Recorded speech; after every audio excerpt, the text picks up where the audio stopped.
All right, folks, we want to thank everyone for joining us for this session. This is How to Market Your Center Ethically, featuring Josh Weum from Dreamscape Marketing. He's the Director of Paid Media at Dreamscape Marketing. Before we get started, this is going to be a kind of last call for the quick poll. We're going to be closing out this poll in a few more seconds. So if you'd like to participate in the poll, we do want to know how much you're spending on digital marketing today. Kind of get a feel for the audience and experience and kind of the scale of what your budget is calling for in terms of digital marketing. So if you can do that, we also have the opportunity to ask questions through the GoToWebinar tool. Just click on the questions tab, and you can submit your questions there either now or while the session is progressing, and then we will get to those questions at the end of the session. So with that, we'll go ahead and get started. Josh Weum is, again, the Director of Paid Media at Dreamscape Marketing. With more than 17 years of experience in the field of technology, Josh has dedicated the last 8 years to digital marketing. He has managed large online campaigns for Fortune 500 companies, produced print and radio media for nonprofit groups, and developed and edited creative content for various projects. He is certified in all Google Ads competencies, as well as Google Analytics, and won the title of Digital Breakfast Champion in 2015.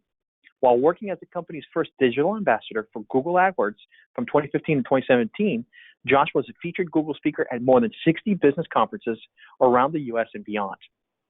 Now, for the past several years, Josh has held the position of Director of Paid Media at Dreamscape Marketing. When he's not working to help businesses make the important transition to cost-efficient digital media, Josh can probably be found rooting on his Arizona Cardinals, playing blues guitar, or searching online for the nearest disc golf course. Welcome, Josh Weum. Thank you very much, Nestor. Good to be here. I wanted to also add that I've got a colleague of mine with me here today as well. Jonathan Mosley is the President Marketing for Amadeus Recovery Centers. Jonathan's here, with some industry experience on the facility side to help chime in on some of the questions and topics we're going to cover today. So, Dreamscape's been a strategic partner in working with addiction providers for 15 years now, and we've been obviously very present in the space at conferences and elsewhere. Quite a few websites, clients, we're all over the place. Essentially, we're very much specialized in the industry of addiction recovery. For a lot of people, 2020 was a major upheaval, obviously, to our businesses. COVID changed a lot about how we do things.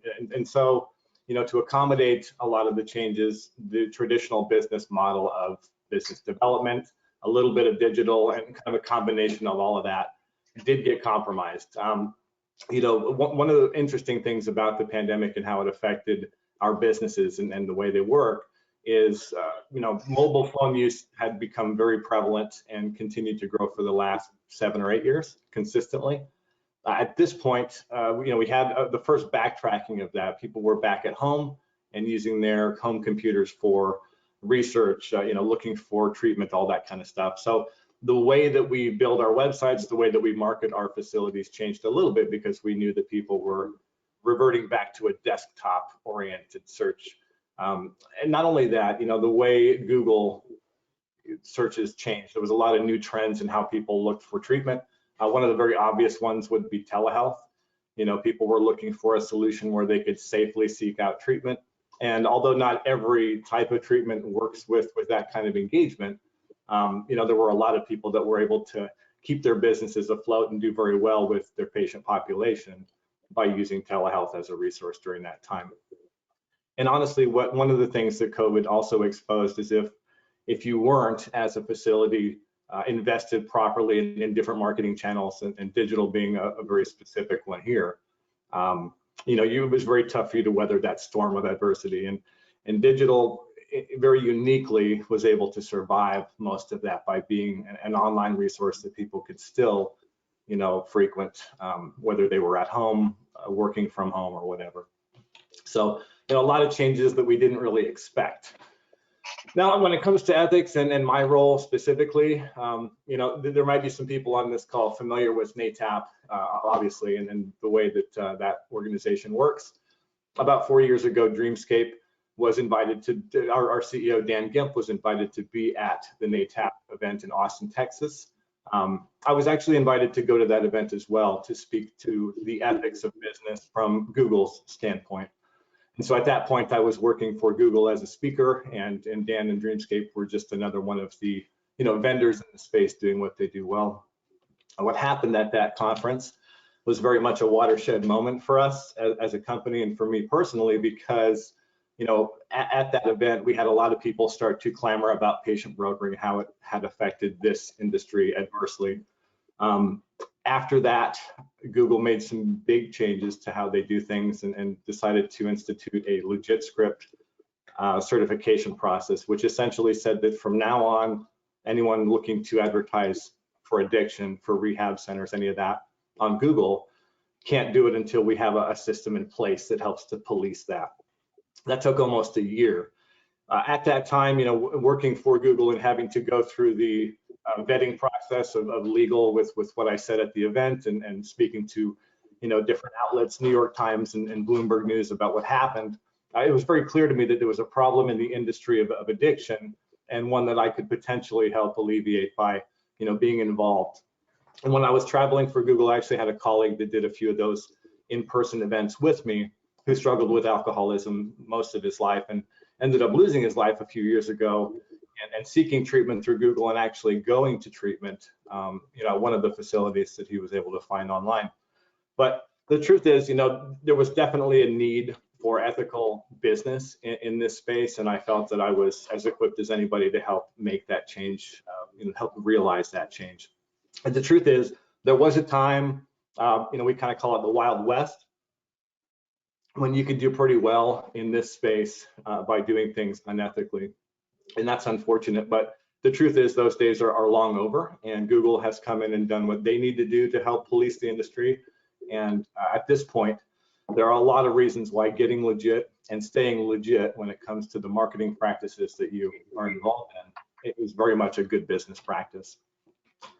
LegitScript started, as I said, as kind of a way for Google to police the activity that was happening on their platform. Ultimately, if someone is looking for treatment and being misled by a Google search and an ad that sent them to a different type of facility, that's something they're culpable for that, right? They kind of allowed that to happen by allowing their search engine to be vulnerable to that. So they had to get in there and make sure that anyone who is advertising in the space of addiction has a certification that suggests they have clinical acumen, that they've got licensure that needs to be in place and all of that. So it did change the landscape of advertising. There were people spending $250,000 a month regularly before all of this, and probably doing well from a business standpoint. But ethically speaking, there are things in place that the patient's care has to be first. And so Google's involvement really relates to getting someone who's searching for treatment to the right kind of care. And by instituting LegitScript and that whole process, they're now able to make sure that if you are running an ad, you have the means to support anyone that that comes in via that ad, that you're not selling that lead to the next bidder, per se. Cost for advertisers, right off the bat, you're going to pay LegitScript an app fee and obviously an annual renewal for that service. But the real impact on costs has been the decrease in competition and the decrease in relative cost per click because of the the bad players kind of getting kicked out of there. So I'll definitely say that in almost every situation, LegitScript is a necessary thing, and it is something that, while it's in place, is going to lead to a positive profit for the companies that are certified. When it comes to our company, that philosophy has been kind of morphed over from Google into Dreamscape. A lot of reasons for us to head in this direction. On the SEO side of things, black hat tactics also make it very difficult, for our websites and our rankings and things to work properly. And when Google gets involved at that level, they also make changes to their algorithms and things that prevent you from being able to game that system. And essentially, that's what they're going to continue to do. Google will always catch people who are using their system for malfeasance, and I'll say that there's not, you don't have too many options outside of Google. So really, being LegitScript certified and operating within the rules of Google is really the only way to do it. And when it comes to the types of techniques that people use, we have all kinds of different things. kind of a hit list. One of the things that you'll see people do, and we've seen quite a bit of this, is if you're preparing to buy a domain name for, you know, treatment in a specific state or a rehab center in a specific city, anyone that knows that you're doing that or knows that you're coming to town to you know, create a business there is going to look, you know, look for different ways to take the web domains that you might be looking for, or buy something very similar and attempt to kind of pilfer your traffic that way. So, you know, the domain name that you choose is very important, and it's also important to be looking at what kind of vulnerabilities you may have based on the name that you've chosen. You know, unethical people can also hack websites. There are some web development platforms that are less secure than others, and depending on who, you know, handles that for you, whether that's done in-house or through an agency or something like that, it's pretty critical to ensure that you're using secure, you know, platforms and things to make sure that people can't recode pieces of your site or submit false signals to Google or other directories. A real big one that a lot of people in this space may have been affected by or be familiar with was a couple of years ago, people were able to, you know, go to Google My Business and change the details of a facility. So for example, if you were in Florida and you were operating, you know, there doing detox and regular treatment, you might have someone edit your phone number on your page, submit that to Google. And for a little while, Google was actually changing those numbers for people based on just a suggested change. So they did make a change to how that works, and now you can't just, you know, get hit by somebody changing your number, but it's the type of a tactic that these folks will use in an attempt to subvert your business. So Google My Business is very important to keep that clean and above board. Keyword stuffing is a pretty well-known term. It's really the way things used to work when Google was a little bit newer. It would effectively look for keywords that related to what you do. If you had them there, you know, you'd show up. If you didn't, you'd rank a little bit lower. It's become kind of antiquated at this point. Stuffing keywords into a page no longer tells Google that you have value. The algorithm works a little bit differently now, and it's really looking for intent and context and UX, user experience, things that they can point to you know, people coming back to Google. If the user interactions are less than positive, Google as a business is going to suffer. So keyword stuffing is no longer a good strategy for anybody who's building a site, who's promoting a website, or looking to get, you know, ranking on Google. There are a lot of ways to create phantom content and to kind of fake and mislead people, but it really all points back to LegitScript and their philosophy of doing things above board and making sure that you are offering the kind of treatment that you say you are. And if someone who is searching for a treatment that you can't offer catches you, that you're sending them to the appropriate place. Websites, it's very easy for Google to pick up on fake websites, redirects, anything where you're kind of pointing someone into a different direction than they initially were looking to go. Google's going to catch that kind of stuff pretty quickly. So really there's no, you know, your imagery needs to be legitimate, your licensure needs to be in place, your website should be a very much a reflection of your business. It's kind of like your storefront today. And Josh, just to comment on that a little further, historically in the space, you know, we had the ability, I've been touching online marketing in the SED space for over 10 years now, and a lot of practices that some were a fan of, some were not, are no longer possible. You know, when you talk about having those fake websites, it's no longer possible to utilize pay-per-click for a helpline or for a search that is vague as far as it not representing a treatment center. And I say that as it being beneficial. In the beginning, when LegitScript first was put into place, it was very difficult for many providers. And myself personally, I entertained the idea of looking at what these third-party call aggregators are, because obviously a huge amount of our traffic dropped. Luckily, we were in one of the first batches to have LegitScript to be able to begin marketing again, but that was an avenue that we explored. And one of the hard parts about that system is, you know, there's tons of them out there. Like, we all know them, and it's not a knock on them, but it got to the place where it was impossible at one point in the peak of our industry to be competitive with their CPAs, right? For me to spend on our own web assets to be able to generate the type of volume that a lot of these other sites were able to generate, it was almost near impossible.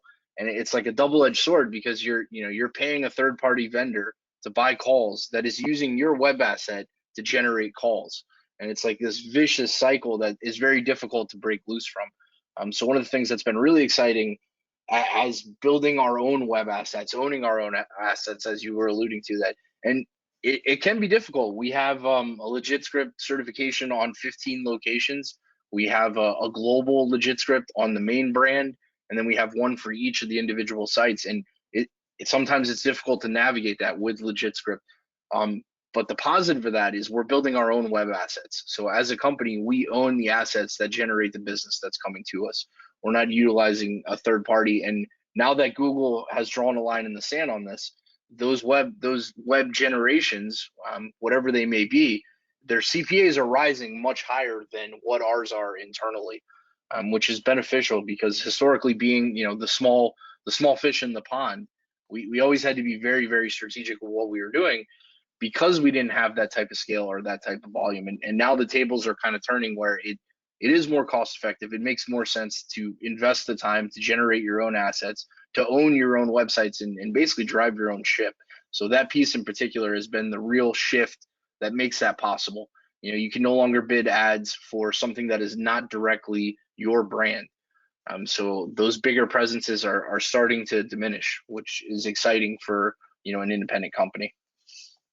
Yeah, great point, Jonathan. That's true too. I mean, there really was validity from a bottom line standpoint of doing things the wrong way in the past, and Google's been a big part of making the reality as such now, where you can actually get good value out of doing ethical things, and they're a big piece of that, right? Because their platform was effectively utilized in that way against their will. And but that's a great point from the facility side, Jonathan, that it truly is easier to do now. And really doing things ethically for the sake of doing it should be the best reason, but the fact that the business side of it now comes along and justifies that makes it a no-brainer for everybody. But even some of the kind of tepid things, like saying that you're on the beach when you're really quite a bit further away from the beach, it's not necessary to do that. There are things that will drive people to treatment that are legitimate, that don't need to be sort of misleading that way. So when it comes to legitimizing, yes, we mean web capital and where you're pointing ads and who you're working with, but also just kind of the verbiage that you have. If you have a yoga program, great. If you sort of have something that counts as one but isn't, it's best not to throw that up in an ad. Google doesn't love that. But even with LegitScript in place, there are people constantly, and this is everything, right? There are going to be people trying to game the system and break it, figure out how to win. And right now we see that at some level with people using other facilities' names as keywords. So if you're South Dakota treatment and you're looking to advertise in North Dakota, and North Dakota rehab is there, you can use that as a keyword. What you cannot do is say, hey, we're looking for North Dakota rehab, we're South Dakota rehab, come here instead. When that does happen, and it does, we're able to escalate those kinds of things to Google and they take them down. But anyone's allowed to use your name as a keyword to try to find traffic. And what we call that is when you're working against it, it's called brand defense. You're making sure that if your name is typed into a search engine, that you show up on top of that page, rather than assuming that we've been around for 20 years, everyone knows us. There's a chance that somebody has used the strategy of using your name as a keyword and started to rank at the top of your page when someone's looking for your brand. So, a lot of good reasons to go ethically, but to be clear, there are still going to be people kind of like whack-a-mole who are always trying to break and compromise that system. And to that point, I think it's very important to recognize where Google ads particularly should be in your overall mix. 4 years ago, 3.5 years ago now, when LegitScript came into play, those who were overinvested on that platform were decimated by a lack of leads and obviously census deficiencies and things afterwards. Google Ads has to place it in the mix. It should not be over leveraged. It's a lease. At any time, someone could hypothetically break that system and cause Google to pull back again and look at shutting that down. So we really think that everyone should be looking at how much Google ads should I be doing, where should I be invested, what makes the most sense, not how can I, knock this out of the park and get as many as I can, because there's a sweet spot for where you should be advertising on PPC. The old way was as much as you can, the Wild West, no rules. Today, with the way it is, you can do very well, working within the parameters of Google's policy there. But some people. Go ahead, Jonathan. Just to comment on that, because that's a huge piece of my history. Is historically with Serenity House, our Florida location, early on we were a smaller facility, so to compete from a PPC standpoint in 2011 or 2012 or 2013, it just wasn't feasible. It wasn't possible. As you were alluding to, there were players in the space that were spending $250,000. We were not able to do that. So one of the strategies that we started very early on, and this kind of created the relationship we have with Dreamscape, where our philosophy was, no, we just wanted to do SEO at the moment. We said, this doesn't make any sense for us to try and compete. I look at pay-per-click as a water spout, where you need to water your grass, but you also need to have grass. And luckily that's changed with how the bidding and how your website's ranked plays a big factor in what you're paying for your ads. But for years, we strongly did SEO. We did very, very minimum PPC.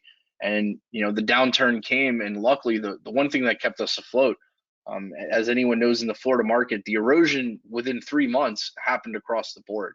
When you have 300 bed facilities no longer bringing clientele into Florida, the entire population of treatment in Florida was from out of state.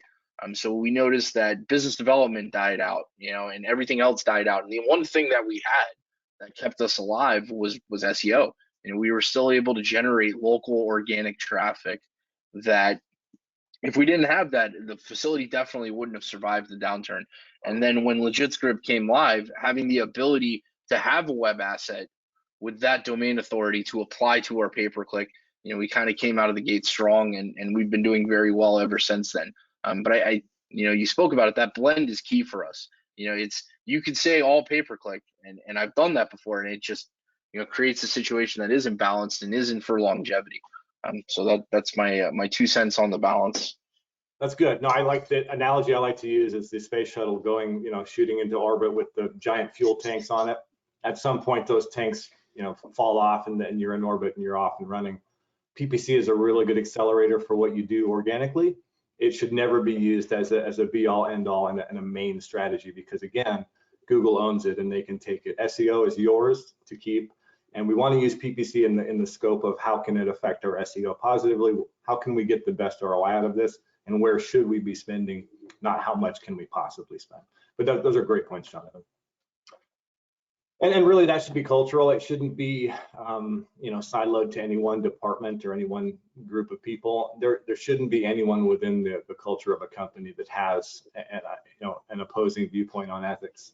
It's a cancerous thing when it comes to a facility and the team that it relates to, and it's important that everyone's on the same page with not only ethics as a concept, but how it can affect the business. At this point, there's no reason, ethically or otherwise, to do unethical business, because it doesn't even work the way that it used to financially. And this is honestly one of the things that differentiate Dreamscape. We're very clear on the types of people that we'll work with, and at no point do we entertain working with someone who's looking at some of these old ways and looking at ways to subvert or get around the current policy. So integrity is a big deal for any advertiser, certainly in the healthcare industry. When we're dealing with people's lives and livelihoods and things, we want to make sure that we're giving them the resources that we can, and we're not doing anything to compromise that flow. Someone should be able to go to Google, find the right kind of treatment. We want to facilitate that only in as much as it helps people get to the right answer. In the past, you had people calling a nationwide call center and being filtered to the next available buyer for that lead. That is well behind us, and anyone entertaining that kind of practice isn't going to do well today.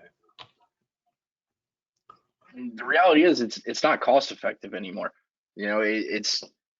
I always pride myself that we survived the storm and we did it the way we did it. And at one point it was hard to compare those numbers, but that's the route we chose because that's what we wanted. We figured for longevity, it needed to happen. But at this point, you know, I talked to all these other different channels of the ability to generate business, and the CPAs don't even match up. You know, they're not even close. So a lot of these third parties, like I talk to them and I say, okay, well, you know, our CPA is drastically lower on our own assets, and thinking big picture, you know, we're no longer a unknown industry. You know, as everyone knows, you know, the space is very much on the radar as far as big equity and other groups, and acquisitions have happened and continue to happen. And so I look at it as if it's costing me less to generate an asset that drives business outside of an individual, that's just for the greater good, you know, because I've gone through the process of evaluations, and that's a huge piece of the conversation is, you know, we have web assets that drive business. You know, we don't have an individual who is the sole provider of all the business we receive. So having a system in place that's able to do that regardless, you know, I joke about it here, whereas, you know, I'm purposely setting up a system that if I disappear tomorrow, the phones are still going to ring. Everything is still going to happen. And that's very much on the radar of any of the companies or any equity firms that are looking to acquire facilities. So I always keep that in our mindset, you know, that's always a possibility. And if that could change a multiple on a company, you know, on the evaluation, it's well worth it in the end and now. Yeah, and there's duality there too, right? You've got a reputation that you want to, you know, you want your facility to have a very good reputation and it to reflect as a program with one, but also in the sense of Google, your reputation on the digital side as well, having conformed to policies and done things the way LegitScript prefers, you know, all those things tie together and make you a much more appealing target, whether you're looking at a, you know, a sale or you're looking for long-term, you know, footprint in the industry. But you're going to build a higher quality team. Obviously, the best types of people that you can work with and that can work on your team are going to be those that are ethically bound and that seek out that kind of work. And also culturally, that's definitely the type of people that tend to stay and be most valuable to a company, whether you're a marketing company or an addiction provider. You know, a couple of different principles that we like to, you know, kind of focus on. How does your program define ethical marketing? What does that mean to you? I mean, most people can point to the way they route a call or the way they handle someone who maybe isn't cut out for their facility. I think that's one of the best ways to really look at ethics within your, you know, your own facility. Do you steer people to the right, you know, resources quickly? Are you looking to get off the phone and onto the next? Or are you really trying to help people get, you know, the treatment they're looking for? What types of ethics apply to our program? You know, what kinds of things are we doing to make sure that we're showing the right face and that we're, you know, using the right kind of verbiage? Things like no Medicare in all capitals, for example, are not great looks for anybody. Whether you can take it or not isn't really relevant. It should be done in a caring way. How should it be implemented? You know, we've got a lot of ways in which we handle that part of it, but what areas will be affected? And will the benefits be worth it? The big answer, yes to that. And every area is affected. You know, ethics affect every piece of the business, and that fight never really does end. You know, on the PPC side, you've got Google policing it with LegitScript. On the SEO side, you've always got black hat actors trying to find ways to game those rankings. But ultimately, to Jonathan's point, when you can find the right mix of PPC and kind of pair that up with the right mix of SEO and do things the right way, it really does today lead to ROI that is a positive compared to in the past when, you know, that would be a challenging thing. Hey, we can do things ethically, but we're going to lose money is kind of the stigma that we used to see. Today, that's definitely not the case. And, you know, going into a place of legitimacy is no longer you know, going to be a negative for your bottom line. So, you know, thinking differently, marketing differently, getting past the idea of is there still a way to do it the old way and just embracing the legitimate way and understanding that now does not lead to a financial compromise. You're actually going to do better from every standpoint that way. So obviously our team is ever present both in conferences in person and during webinars like this. Always happy to talk over these points and others, but I would love to open things up, Nestor, for Q&A. Jonathan, unless you've got another point to make on this last one, but I think we're ready to answer any questions anybody's got for us. Hey guys, I've got a couple of questions that have come through. One of the questions that came through is, I'm going to repeat this from Joseph Pfeffer, if I got that right. I have a question. We're currently at the tail end of LegitScript. We have a completely legit redirect to a more user-friendly domain name. Is this going to cause a flag with LegitScript? Both domains are owned by the same company. Both domains being owned by the same company is good. That's something you will disclose in your LegitScript application. However, the top level URL that is certified is very critical. If your certified domain is, let's just go back to southdakota-treatment.com, but you're going to your aesthetics are better on southdakota-rehab-center.com, you own them both. The facility that is technically registered with LegitScript is going to be based on the URL itself. So in this case, the best practice would be to take the assets that you like more and convert them to the URL that is certified, or get the other URL certified. Jonathan, anything else you want to add to that? Yes, I've gone through the same process where it's a case of, let's say the facility name is really long and we wanted to shorten down and have a forward. So I've gone through that process with LegitScript where if it's the same name, like if we tend to name facilities after states. So if we shorten, let's say a mental health program to MH and had that domain, it's been my experience, as long as the name is close and there's clear transparency on the site that it is the actual web asset and it is the facility that it's representing the license of, it's been a very easy conversation with them. But I can only speak for if you're trying to get like you were saying, a more friendly domain name. So as long as the names match up and you are, transparent to LegitScript on what you're doing, how Josh explained, the process has been pretty simple. And my thing with LegitScript is this is evolving, right? This thing changes, like their regulations. Sometimes I get an email once a month on websites on like what the changes are. But the one thing they do really well is they're open for communication. There's always an open line of communication with them. So I would suggest starting to build a rapport with whoever you're dealing with on LegitScript then, because they're not here to just say everything is wrong. They're here to, navigate what is wrong and what's not, so something like that, like we think of it as like, yeah, it's the same name, whatever, it's nothing drastic. And normally that's the conversation. It's normally pretty simple with them. So that's one thing I would encourage is just begin that dialogue and keep that line of communication open. Yeah, and to your point, Jonathan, they are always evolving. Their criteria has changed a little bit over time since when they started the program. So today, might be different than a few years ago. That might have been something that would have been okay initially, but now we'll have to do a little bit more, modification. We're getting emails now where, LegitScript is changing how they assign different linkage to pages and which types of links you can have. So yes, it's always evolving, and they are very good at transparency and working with you to ensure that you're within compliance, whether that's, hey, you need to make these specific changes, or yes, that domain will work. Thank you for the explanation. And Joseph, just so you guys know, just replied and said, thank you for your assistance. You definitely appreciated that response. So thank you, Joseph. We appreciate that. We did get one additional question. Will the PowerPoint be shared with those of us on the call? And if it's okay with you guys, Sue and I will be more than happy to share this with everyone who participated in this. If you guys give us a green thumbs up, we will go ahead and do that. Of course. Yeah, absolutely. Perfect. Appreciate that. Guys, that's all the questions I see in the question box.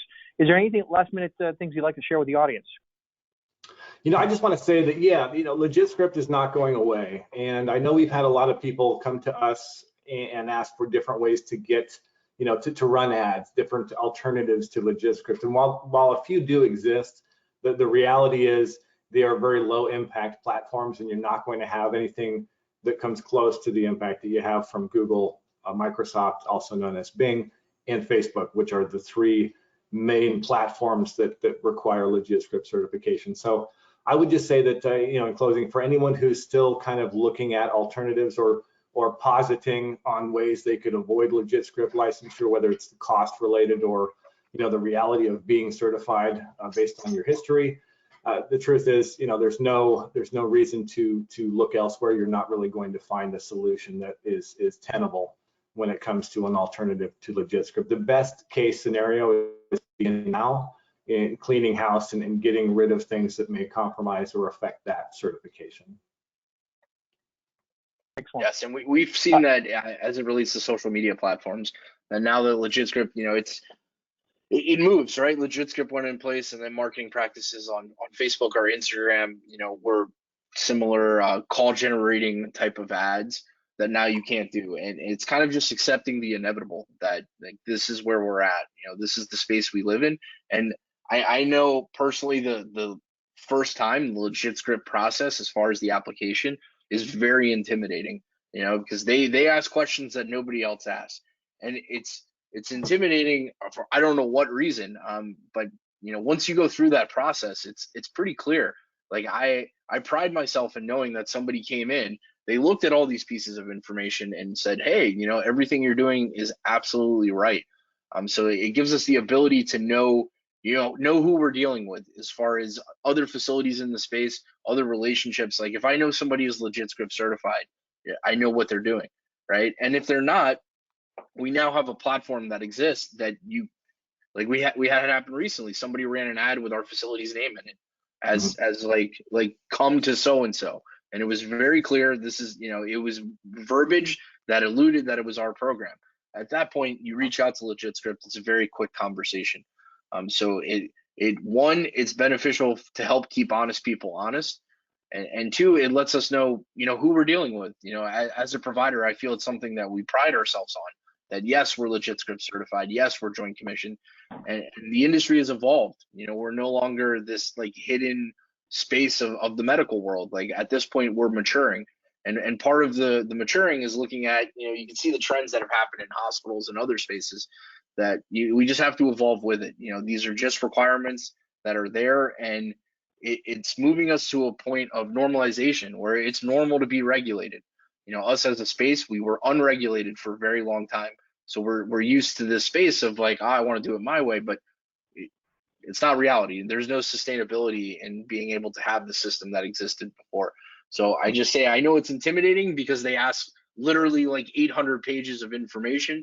But once it's there, it's there. You have that communication, and it's a simple process to keep up with. Guys, got a couple comments that just came through. Katie says, thanks, guys. So I think she appreciated the feedback from both of you. And then Joseph went ahead and added some more comments. He said, just want to add, there shouldn't be anything intimidating from LegitScripts. They're here to protect the ethical players. So it kind of goes back to Jonathan's point. If you're doing ethical marketing, LegitScript is here to help you and protect you in your ethical marketing. I think that's it in terms of questions and comments. Guys, I do want to say thank you so much for participating and joining this session. I hope, and we'll be sharing, like the team said, we'll be sharing this presentation with everyone who's participated. And thank you once again for participating and sharing your time here with this KipuExpo. Thank you guys so much. Thank you, Nestor, and thank you, Kipu. Absolutely. Thank you. Thanks, guys.